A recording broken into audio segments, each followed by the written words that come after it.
Hi, good morning. I'm so thrilled to be here with all of you. I'm really humbled and appreciate the opportunity to speak with you on behalf of the U.S. Department of Energy this morning. This is an inspiring room. It's an inspiring time. And I'm really inspired by the organizers of this event. And I want to thank Third Way for inviting me to be here. But I also want to acknowledge how bright they are to have chosen the theme of community at this particular point in time. I applaud their choice of thinking about community at this point in time. Because as we all know, there are a lot of headwinds for our industry right now. There are challenges that we face that are real.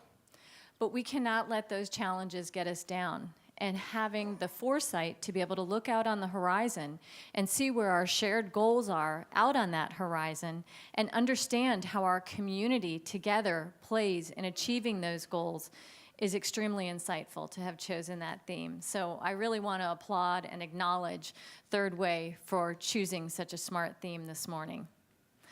How does the Department of Energy fit in as a part of that community? I think the U.S. Department of Energy is an extremely important part of that community, and it's a leader in the community, certainly, but it is not the lead part of that community. It's not the only part of that community. We're all a part of that community.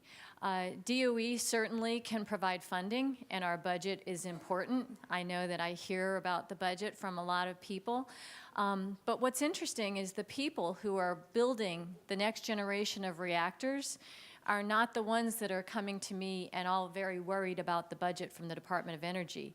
They appreciate the support that's provided financially, but there's also lots of support that goes beyond finances. So I want to be able to talk about that for a few minutes also.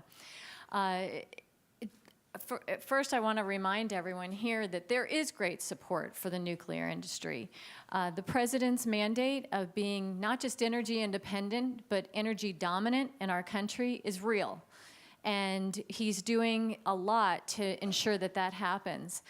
He has come personally to the U.S. Department of Energy on June 29th this past year and implored us to revive, revitalize, and expand the nuclear industry. My colleagues and I in the Office of Nuclear Industry have taken that as a gold pass to move forward and do as much as we possibly can, because our time is short. And this is a unique time in history. This is a time where the administration, the Secretary of Energy, most of Congress is all in support of this industry.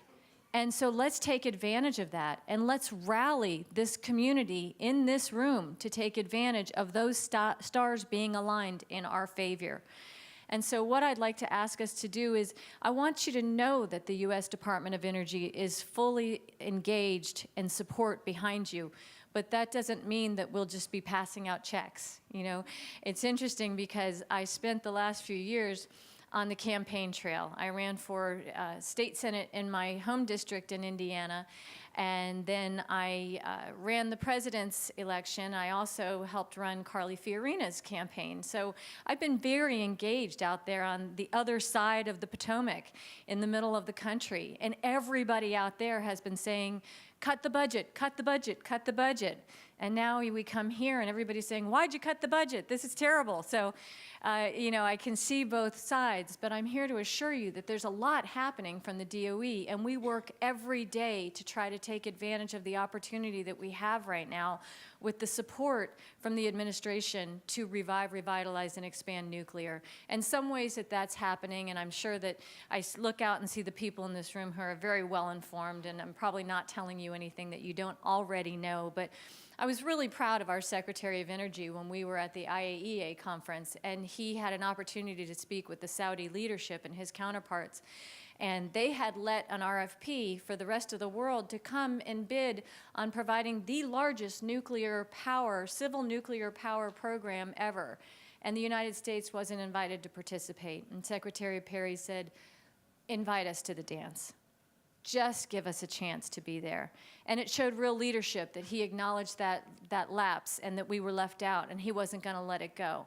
And so now we're fully engaged in that opportunity internationally. And I think that's a great example of what the DOE should be doing as part of this community, opening doors not leading everybody and making things happen, but opening doors, facilitating opportunities, and then standing outside of the way so that industry can take the lead.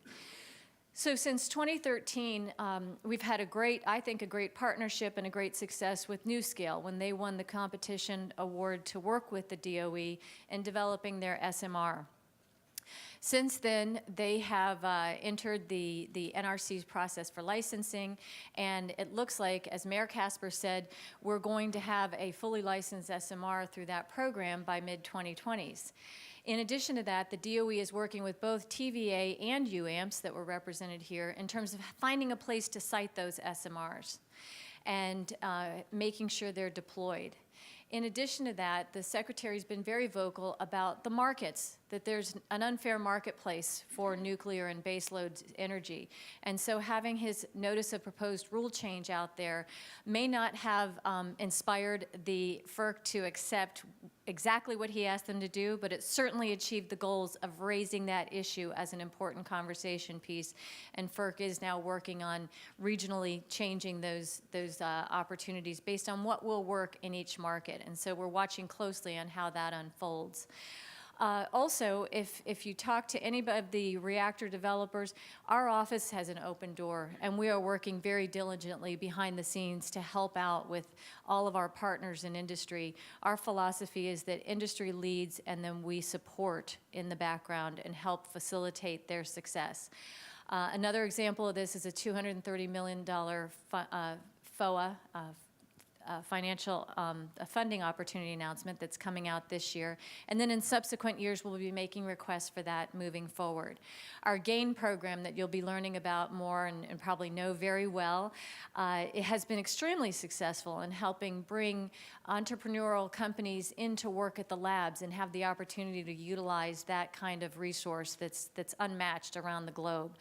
And so there are a lot of things like that that the U.S. Department of Energy is doing. And another example, although we are very respectful of the state's rights and each state's right to determine what is a clean energy source, we certainly encourage clean energy source that nuclear would be considered a clean energy source.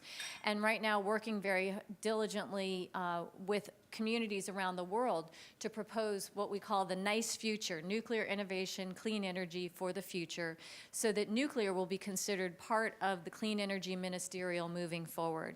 So that's a lot of things happening on the industry front here domestically and internationally.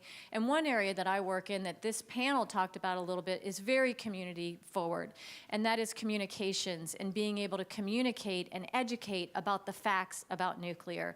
Nuclear, a lot of the challenges that we have had have been blown out of proportion in the media. And so we want to take this opportunity to write that information, to make sure that if people are going to form an opinion about nuclear, they can do it at least with the facts. And so we're embarking on creating a traditional media campaign, communications campaign, doing a lot of outreach so that you're going to start to see more of positive stories being featured in the news about nuclear, not just civil energy development, but how it touches medicine and food safety and NASA and military propulsion and all the different things that nuclear technology does in our world and how it touches our lives. An important part of this is making sure that our next generation of leaders, with the millennial generation, is well informed. This is not a group of people who like to be propagandized, especially by the government. And so we've got to really get real about who we're speaking with and how we're having a conversation. And it has to be a conversation with the millennials. It's an engagement. And so we've started to put together these Millennial Nuclear Caucus events all around the country.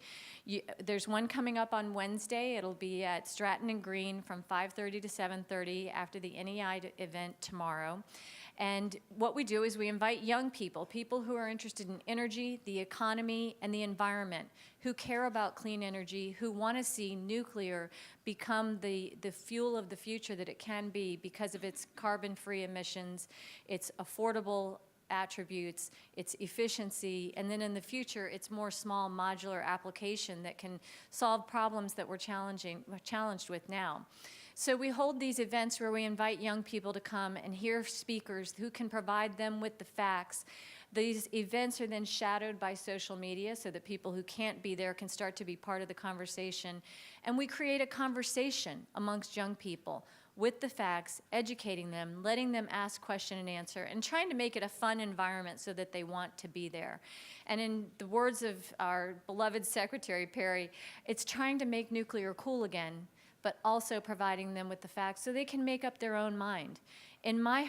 I hope that at the end of the day, we'll have a groundswell of support from the next generation. And so I just want to leave you, my time is up here, but I want to leave you with the message that the U.S. Department of Energy, despite all the buzz that might be swirling around the whole federal government and budgets at this point, we are working very hard every day to support the nuclear industry. We have your back, and we're here to help facilitate success. And with the theme of community, I ask you to take part as a positive part of a community, because we have a unique opportunity in history right now to make a real impact on our world, and everyone in this room is a part of that. So I ask you to join me in being part of that community for success. Thank you.